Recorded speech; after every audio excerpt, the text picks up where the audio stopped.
Most of the stone tools I replicate on this channel are projectile points and knife blades, but these are far from the only stone tools people would have made in prehistory.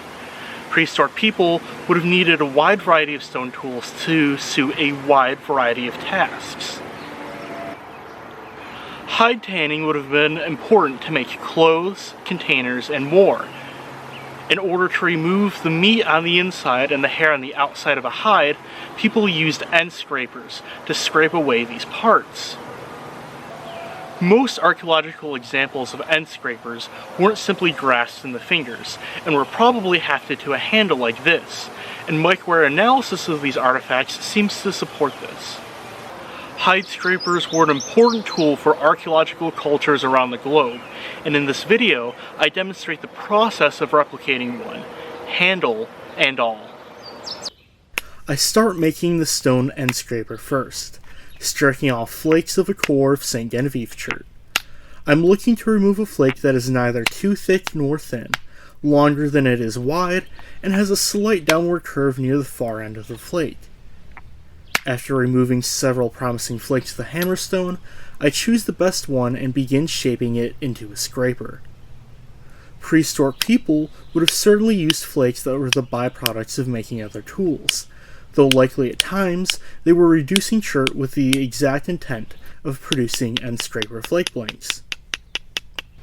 For the most part, I'm unifacially shaping this blank, removing flakes from one face of the blank.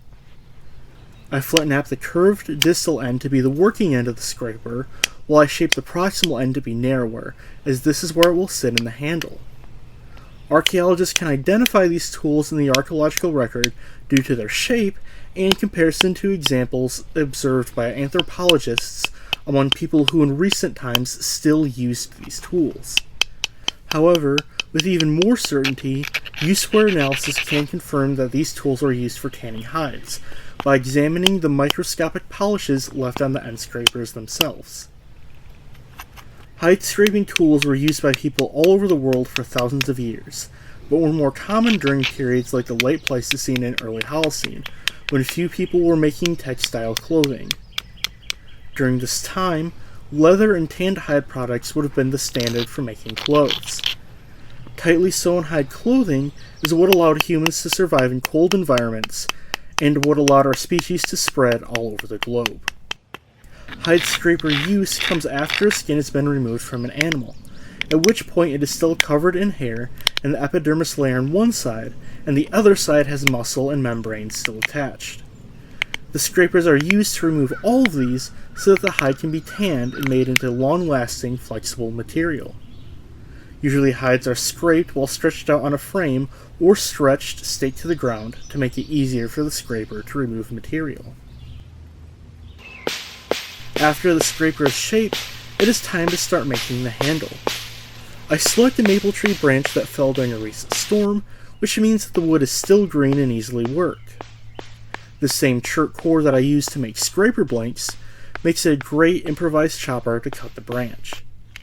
After this first cut, I use a retouched flake as a saw to make the second cut in the handle. By sawing through, I will get a square cut that will make for a better working end of the handle. Next, I peel the bark off. And once the wood is exposed, I use a retouched flake like a draw knife to flatten and shape the handle.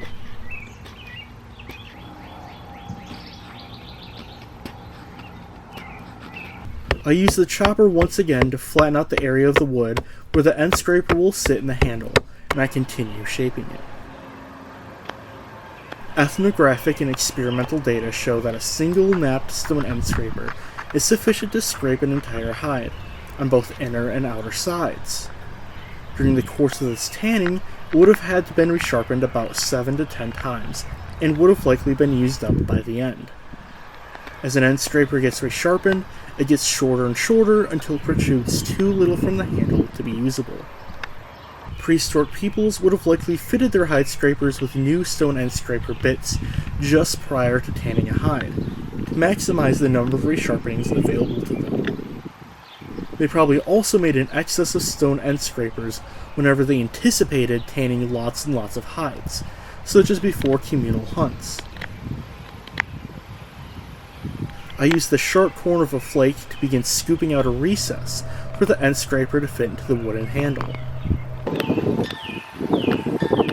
On the opposite face of the handle, I carve out a slight depression.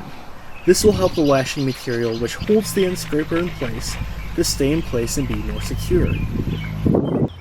Now it is time to glue the end scraper in its place. For this I used pine pitch glue, which is made from boiled pine sap, charcoal, and either beeswax or animal fat. Once I've spread a satisfactory amount of glue on the handle, I can tie the scraper in place. Using strands of wet sinew, I wrap around the end scraper handle and follow this up by a single ply sinew cord. Once the sinew dries, it will shrink and tighten in place, forming a more secure haft. Cord made from rawhide, leather, gut, or even plant fibers would also work for this, and were all undoubtedly used often in prehistory. With the sinew now dry, the hidescraper is now a finished tool. This style of hidescraper is most effective gripped in the hand and pulled either down or towards the user. In order to better understand prehistory, it is important that archaeologists not only focus on the eye-catching tools, like projectile points, but also less flashy tools, like hidescrapers. Hidescrapers play just as an important role in people's lives as other tools, and we can only understand the past by using a holistic approach when examining the artifacts that people left behind.